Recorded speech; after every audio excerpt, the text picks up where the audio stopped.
Magandang araw mga kaibigan. Bigyan natin ng reaction opinion itong post, halika sumama ka na sa Threads. Pahayag ito ni dating ES Lucas Bersamin sa posibleng pagharap niya sa Senado Blue Ribbon Committee hearing.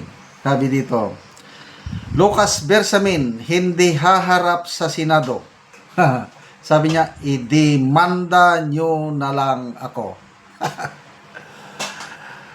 Wag na sa Senate dahil alam ko roon, there is nothing that I can say there na hindi nila paniwalaan. If ever they want to charge me as the mastermind, whatever case they want to file, they file it.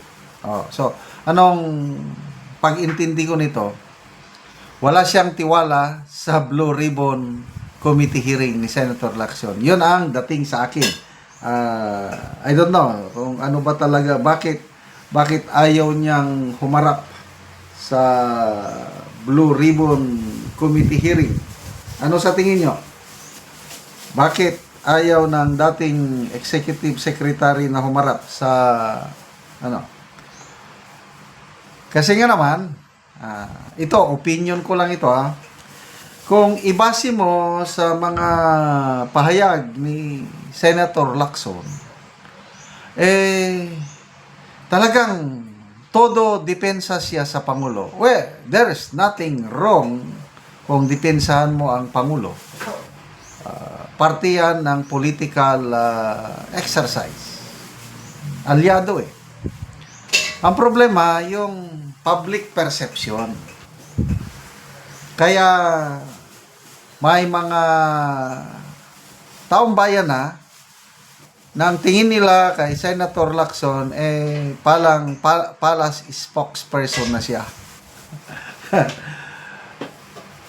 Kaya may mga post na kung nano is meet the new palace spokes, Pinky Castro. Tapos yung litrato pinaghalong damit at mukha, Yusek Castro and Senator Lacson. May kanina pa yung parang portrait, pinortrait, yung litrato ni Yusek Castro tapos pinintal. Pag pintal ngayon, portrait ginanon-ganon, mukha na ni Senator Lacson. So ginawang katatawanan. So, magbasa lang ko sa mga comments kung may mabasa pa.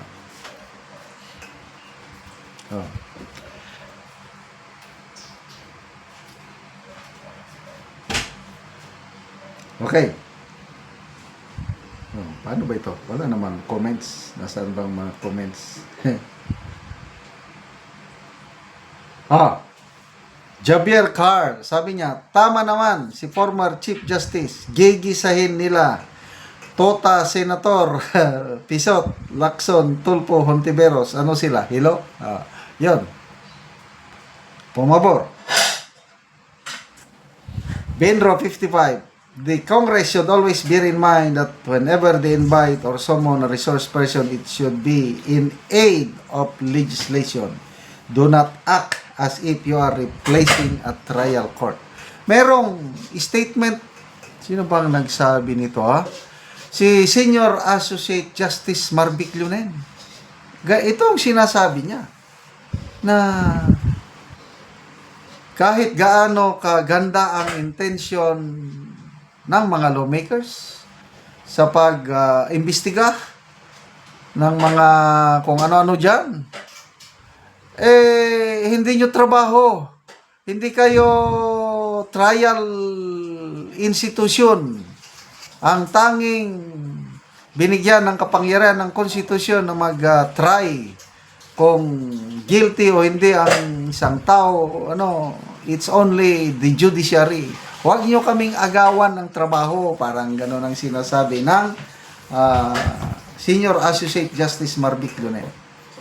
Kasi, kuminsan nasusobrahan na rin ang nitong mga senador Parang sila ng prosecutor or trial judge. Ano ba?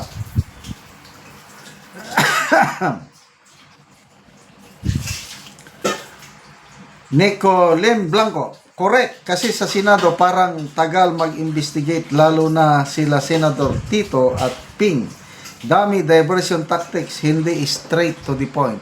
Ang laking kaibahan ngayon, kumpara mo kay Senator Marcoleta noon, yung Blue Ribbon Committee. Kikita mo yung direksyon eh. Ngayon, parang teleserye. So, yung last hearing nila is November 7 ba yun? What's next? O, anong susunod? Wala na kong na-monitor kailan ang susunod na Blue Ribbon Committee rin kung meron man. Kasi, sabi nila noon, in-invite nila si dating Speaker Romualdez, hindi man nag-attend. Ngayon, ang dami ng mga revelasyon, Saldico and everything.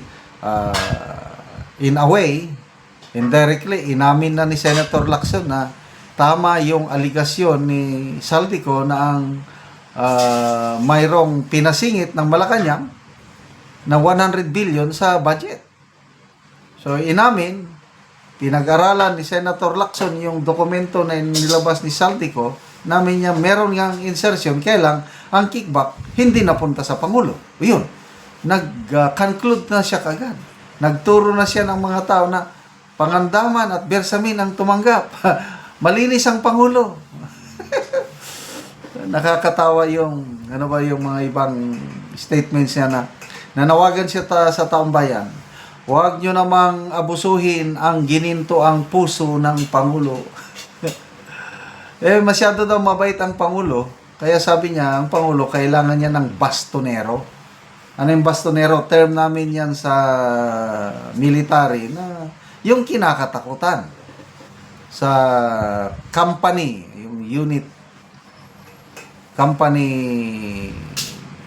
of soldiers, mayroon tinatawag na first sergeant. Yung first sergeant, yun ang kinakatakutan. Dati noon, meron siyang stick o batuta, whatever.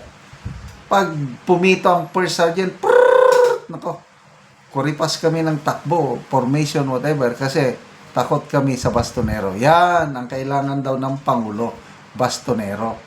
Kasi nga, parang lumalabas, niloloko siya ng mga cabinet niya na wala siyang kaalam-alam.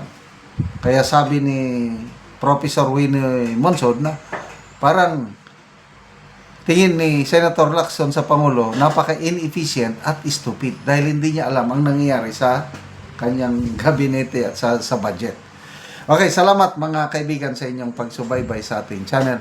Nakakatulong kayo ng malaki sa tribong Talanding ng Bukidnon dahil ang income natin sa channel na ito pantulong po sa tribo. Namimigay tayo ng mga libreng yero at pako para makapagpatayo sila ng mas maayos na tirahan. Panoorin nyo ang video na ito. Karon mauna ni ang matagaan og yero nga apo ni Lola. Kay si Lola tigulang na. So naa si Lola.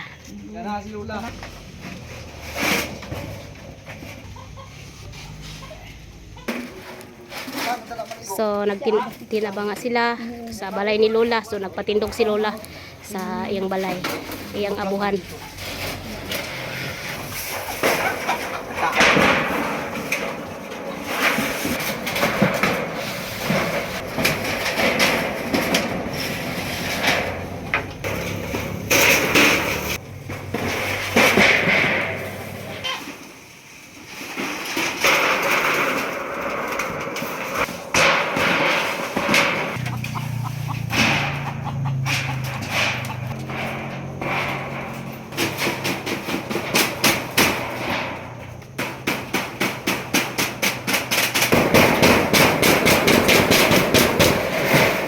Nagyod og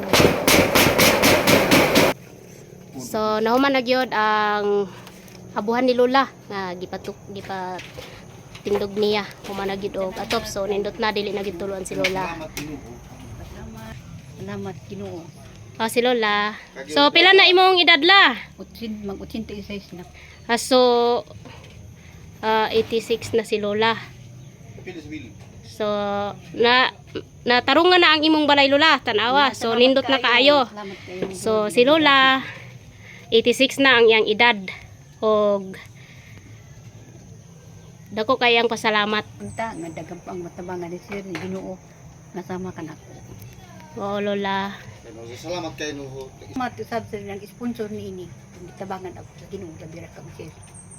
Sige Lola. So dako kayong pasalamat ni Lola kay natabangan siya. O salamat sa nagatan-aw o sa labaw pod sa Ginoo nga natabangan si Lola. God bless.